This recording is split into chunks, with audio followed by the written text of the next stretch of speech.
Hi guys, welcome to Sosin classes.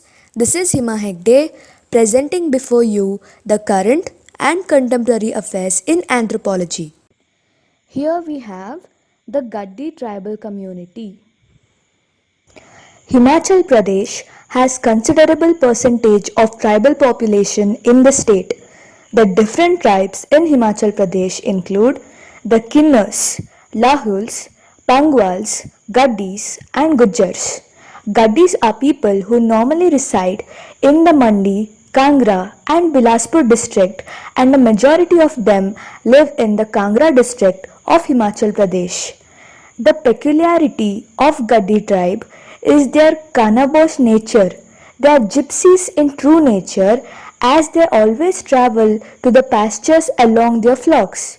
These particular tribes are not nomadic in the strictest of sense as they already have villages where they reside.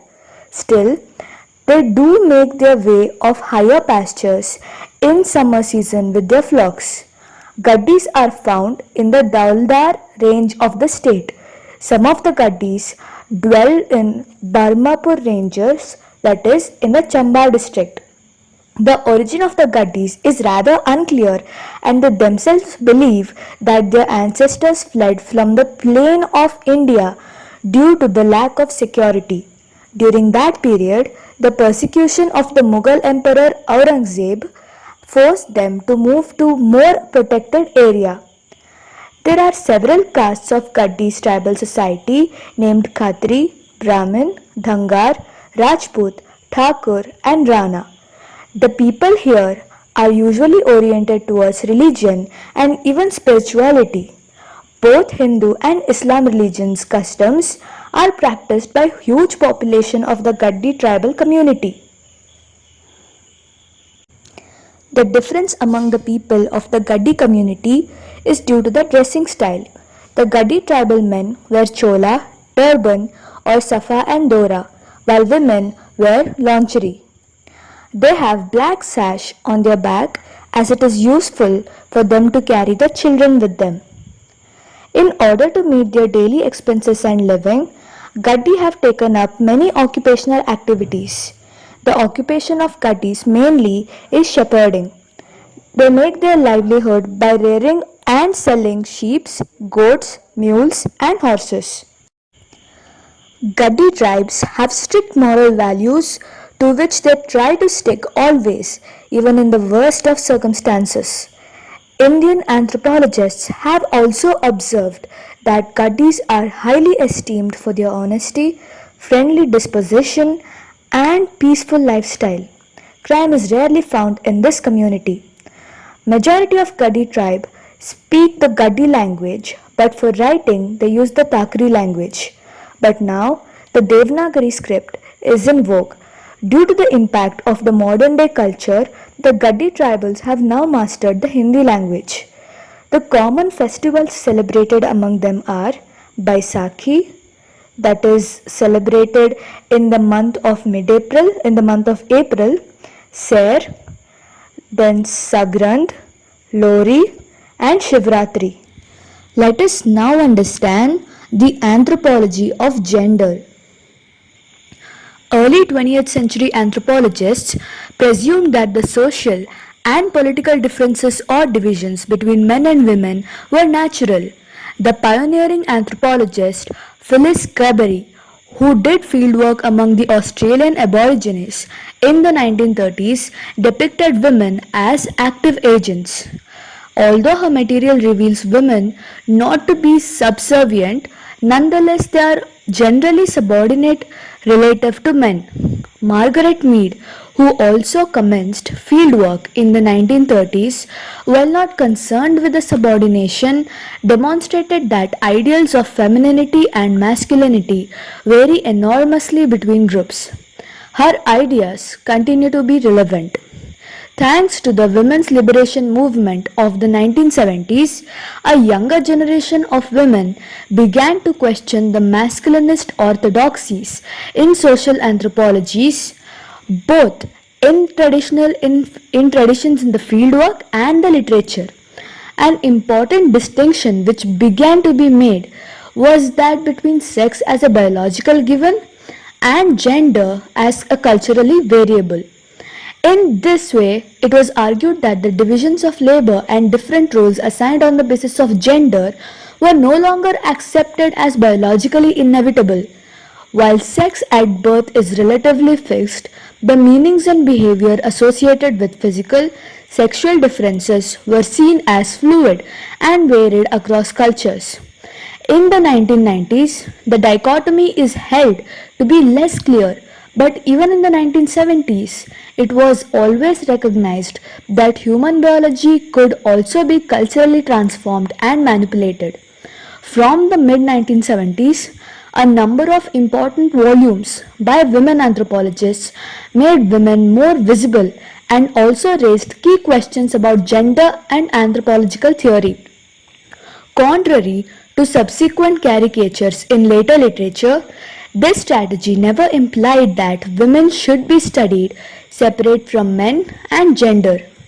Neither was it suggested that women could be studied separate from men, nor did the material suggest that women were universally the same.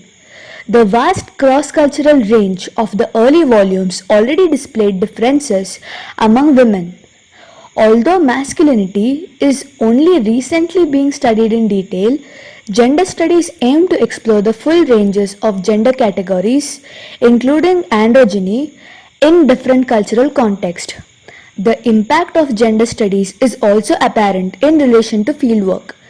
Early texts by women such as Eleanor Smith Bowen and Hortense Powdermaker demonstrated the importance of personal experience, individual identity, and social relationships in writing anthropology.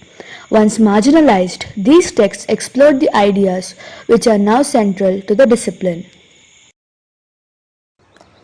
Lastly, we have anthropology and obesity. Speaking of the anthropology of obesity, an anthropological perspective on obesity considers both its evolutionary background and cross cultural variation. It must explain three basic facts about obesity. Firstly, the gender dimorphism, then, an increase with modernization, and thirdly, a positive association with socio-economic status. Pre-industrial diets varied in quality but shared a tendency to periodic shortages. Such shortages, particularly disadvantageous to women in their reproductive years, favored individuals who, for biological and cultural reasons, stored fat. Not surprisingly, the major of the world's cultures had or have ideals of feminine beauty that include plumpness. This is consistent with hypothesis that fat stores functioned as a cushion against food shortages during pregnancy and lactation. As obesity has increased, the traditional gap between male and females in its prevalence has narrowed. Under Western conditions of abundance, our biological tendency to regulate body weight at levels above our ideal cannot be easily controlled even with a complete reversal of widespread cultural ideal of plumpness. People who share a cultural background tend to reside in the same neighborhood. An example of this would be when immigrants from other countries or different parts of the same country migrate to an area. These people tend to eat foods that are familiar to them. Those food choices may not be healthy, but are comforting and may be eaten in quantities that are excessive. Where people live and what resources they have available to them also can play a role in what choices they make are available for healthy eating. People who eat a lot of fast food because of its low cost are consuming food that is high in calories, fats, and refined sugars, all of which contribute to becoming obese in the long term. Fresh fruit and vegetables, which are more beneficial to overall weight control, tend to be more expensive and therefore not eaten as often. People living in the societies that are more economically developed tend to be more obese than in parts of the country that are rural because they are more likely to eat prepared, packaged, and processed foods. People make choices in how they live their lives, and society that allows for poor choices on how they eat, get physical activity, and spend their leisure time will be doomed to even greater population of obese people. It is important for people with poor eating habits to adopt healthier diets. So that is it for today. Hope you found it informative. Thank you.